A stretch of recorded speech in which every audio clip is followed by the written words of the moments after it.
何をいきなり挨拶前に。霊夢さん気候です。驚かないで聞いてください。ちょっと怖いんだけど何？ご飯がありません。おわ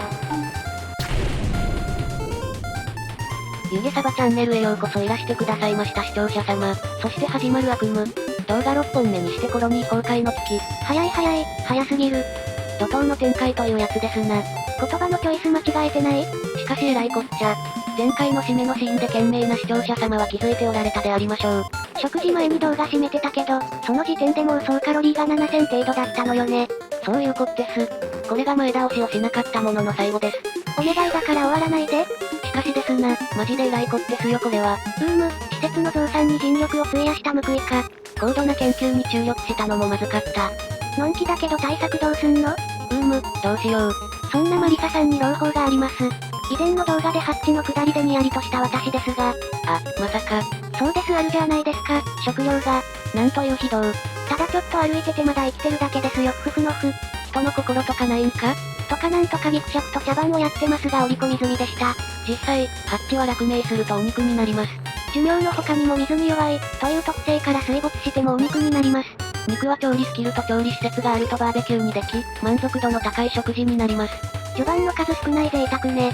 そういうこってす。じゃあ今回はお肉の獲得からスタートね。冷蔵庫もあるし、当分は持つでしょう。お野菜の増産も始めたいし、ベリーの本格栽培もしなくては。やること多すぎ。大変ねコロニー管理は。この手のゲームはよくこうして作業に追われてのんびりできないという。ほとんどののんびりゲームは普通に時間に追われるからね。どうしてこうなったってやつですな。不思議なこってすな。ティッシュ背景で地味に詰まってるトイレとしょっぱい顔してるデボン。前回のトイレ担当もデボンじゃなかったっけ？コロニー内の力関係が透けて見えるようです。それじゃあそこら辺のハッチを攻撃してお肉になってもらいましょうか。どれにしよっかな。酸素散布機前のこの子から始めましょうか。ハッチを選択して攻撃を指示すると。戦いだ、というアナウンスとともに隊員たちが攻撃を開始。大抵の動物は反撃もせずおとなしく命を散らせてしまう。この調子でじゃんじゃん倒しましょう。これまで散々可愛いだのポケモンだの言っておいてこの始末である。背に腹は変えられないでしょうが、命とは何か、考えさせられますな。うるさいわねまったく。順調にお肉になっていくな。さて、ハッチの卵が一つでもあればまた増えるし、今後の採掘で掘り出すこともあるだろうから、刈り尽くす勢いで大丈夫そうだな。はい、無事にコロニー内総カロリーが1万8000まで回復しました。犠牲になってくれたハッチたちに祈りを。そしてここで新要素、間欠泉をご紹介。間欠泉は文字通り何かが吹き出す噴出口です。実は数回前のプレイで埋まっているのを見つけ出していました。間欠泉は必ずニュートロニウムという鉱物を土台にしています。これが特殊な材質で、掘ることができない、初期状態で極端に温度が低い、という特性がある。実はコロニーの外周もこの素材で覆われてるのよね。だから宇宙まで掘り抜いてしまう事故が起きない。ありがたいこってす。この温度が低いという特性から、温度レイヤーにしてマップを調べて見つけるという攻略法がある。そうして発見された今回の間欠泉は雪塩水間欠泉、でした。温度が低い塩水かな。貴重な水源になりそうですな。脱塩作業がいるけどね。コロニー内の冷却にも使えると良いんだけど。冷えた水はそのまま農業に使うと野菜の成長が止まる場合があります。それぞれの植物には成長に必要な大気組成、温度、気圧、そして消費要素が設定されています。その範囲を超えると成長してくれない。食料の枯渇につながるから管理はしっかりやらないとね。食料の枯渇につながるから。わかったって。この辺は後に水耕栽培場にしたいんだが。なんかオレンジ色の大気があるんですがこれは一体？残念なお知らせですが。これがヘコキムシの弊害、天然ガスでガス。これか、ヘコキムシって、ひどくない？これ。だって天然ガスって呼吸不可能かつ有害じゃなかった？確かそう。100サイクルあたりで天然ガス間欠泉を扱う際に困るような代物だからな。コロニー崩壊の匂いがしますぞ。おばあちゃんそれは今回の冒頭でもうやったでしょ。そうじゃったかのう。そろそろ次の補給の時間だよ。次は何が出るかしらねヘコキムシはもう完全な。そうそうヘコキばっかり来ないでしょ。シャインバブの卵があるじゃん。あるな。これにするかね。卵は孵化させる以外にも食べることもできるからね。もらっときましょう。普通に放置しておいて孵化させて、卵を産んで増えてくれれば御の字ですな。食料は量ではなく種類を増やせ。って偉い人が言ってた。今回は特に身に染みる話だな。いつの間にかシャインバブが増えてるけん。補給品じゃない、野良の卵が孵化したっぽい。増えるなら良いことなんだけど。おや、光源レイヤーね。ベリー栽培用の光源の範囲と設置位置を決めたって。バグのせいで見えないわ。場所変えないとダメだなこりゃ。この辺は早めに手を打っておきたいけど。お次は新要素、給水ポンプです。これは水中に設置して水分を吸い取り、繋いだ配管に送る装置です。パイプと電源を接続しないと動いてくれないが、繋いでしまえば勝手に動き出す。動き出すと排水先が詰まらない限り止まらないので、スイッチをつけると良いです。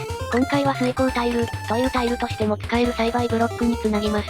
これで日々の水やりが自動化できるわけですな。そして光源を設置しておけば当面の食料を安定させられる。なおかつ他の作業に時間を使えるわけね。問題は種がまだ少ないことだが、収穫をしつつ増やす方向で進めたい。タイルの設置場所は今、シャインバブの子供が浮いてるあたりね。そうだな、あの辺に光源になる何らかのライトと共に設置したいな。20サイクルでようやく農業の準備か。まあ順調な方かしらね。冒頭で崩壊しかけていたとは思えん感想だな。全くである。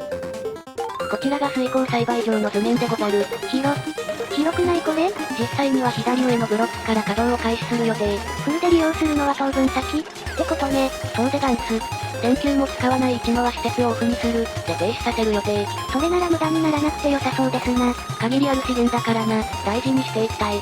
ちなみにバッテリーは時間とともに一定の電力を損失してしまうので、使わなくても電力は減ります。何もそんなとこまでリアルにしなくてもとは思わんでもない。この損失量は下位のバッテリーだと多めになってます。ので今は割と損してる状態。上位のバッテリーが使えるなら作り変えよう。って話はそこに繋がるわけですな。視聴者様、エリーにご注目ください。お分かりいただけたでしょうか？資材を放り出してどこかに行ってしまいました。上の方でハーハー言ってます。これが作業キャンセル的な動作です。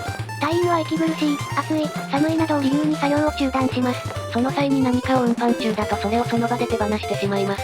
今回のケースでは見事に資材が水没しました。これって結構、嫌われている挙動で、無効化するためのモッドがあったりします。いずれ修正されても不思議ではないですな。